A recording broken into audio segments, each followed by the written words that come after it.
എടി മിണ്ടരുത്. അല്ല, നീ എന്തിനാ ഇപ്പൊ പിണങ്ങിയത്? ഇന്നലെ രാത്രി നീ ആരോട് കൂടെയായിരുന്നു? ഞാൻ എലിയെ പിടിക്കാൻ പോയതാ.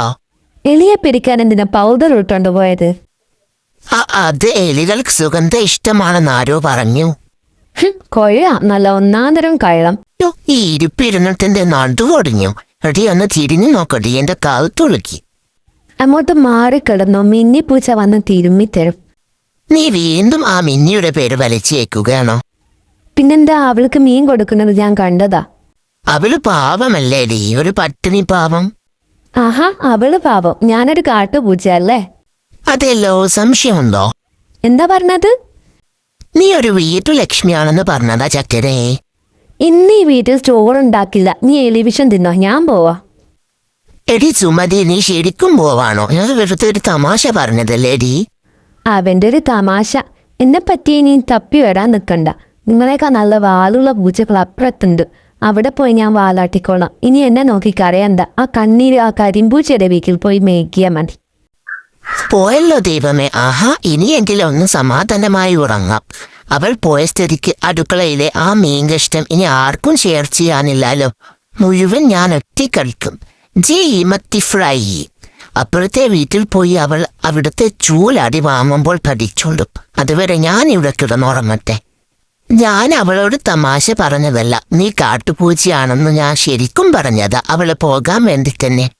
എനിക്ക് ഈ കിടപ്പ് കിടന്ന് കഴുത്ത് കഴിച്ചു. അവള് പോയിട്ട് വേണം എനിക്ക് ശരിക്കൊന്ന് ഉറങ്ങാൻ. അതിനു വേണ്ടി തന്നെ ഞാൻ അവളോട് അങ്ങനെ പറഞ്ഞു. അല്ല പിന്നെ, എനിക്ക് വേണ്ട സമാധാനം.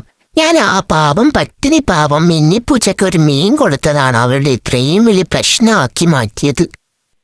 ഞാൻ അപ്പുറത്തെ വീട്ടിലെ ആ സുന്ദരം പൂച്ചയുടെ അടുത്തേക്ക് പോകുന്നതെന്ന് വിചാരിച്ച് ഇവനിപ്പോ അവിടെ കിടന്ന് നെഞ്ചിരിക്കുന്നുണ്ടാവും. കിടന്നു ഉരുകട്ടെ പൂച്ചക്കണ്ണ്. ഞാൻ ശരിക്കും പിണങ്ങിപ്പോവുകയാണെന്ന് ഇവൻ വിചാരിച്ചിട്ടുണ്ടാവും. ഞാൻ ചുമ്മാ അപ്പുറത്ത് തറവാട്ടു വീട്ടിലെ പാല് കുടിക്കാൻ പോകുന്നതാ. ഇവൻ അതേ കിടപ്പ് കിടന്നോട്ടെ. അവളെ വിചാരിക്കുന്നുണ്ടാവും ഞാൻ അവളെയും ഓർത്ത് ഇവിടെ സങ്കടപ്പെട്ട് കിടക്കുകയാണെന്ന്.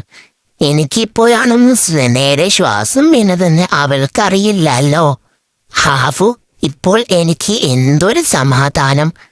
കഴുത്തു ഉളുക്കിയിരുന്നു ഇത്രയും നേരം. ഇപ്പോൾ എന്റെ കഴുത്തൊക്കെ നേരെ വെച്ചു.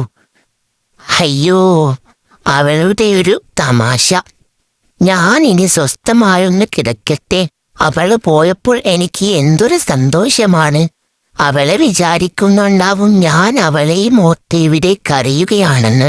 ഞാൻ അവളെ വിളിക്കാൻ പോകുമെന്നാണ് അവളെ വിചാരിക്കുന്നുണ്ടാവുക. പാവം അവൾ. അവളുടെ പണി പാളിയെന്ന് അവൾക്ക് അറിയില്ലല്ലോ.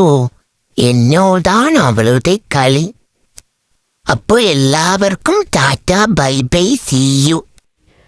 ഒരു 5 മിനിറ്റ് ഞാൻ ഇവിടെ പോയി നിൽക്കാം. അപ്പോഴേക്കും അവൻ പേടിച്ചോടി വന്ന് എന്നെ വിളിച്ചോളും. വരാതിരിക്കില്ലല്ലോ എൻ്റെ ചിന്നൻ. അപ്പോൾ എല്ലാവർക്കും ടാറ്റ, ബൈ ബൈ, സീ യു. ആദ്യമായിട്ട് കാണുന്നവർ എൻ്റെ ചാനലൊന്ന് സബ്സ്ക്രൈബും ലൈക്കും കമൻറ്റും ചെയ്യാമോ?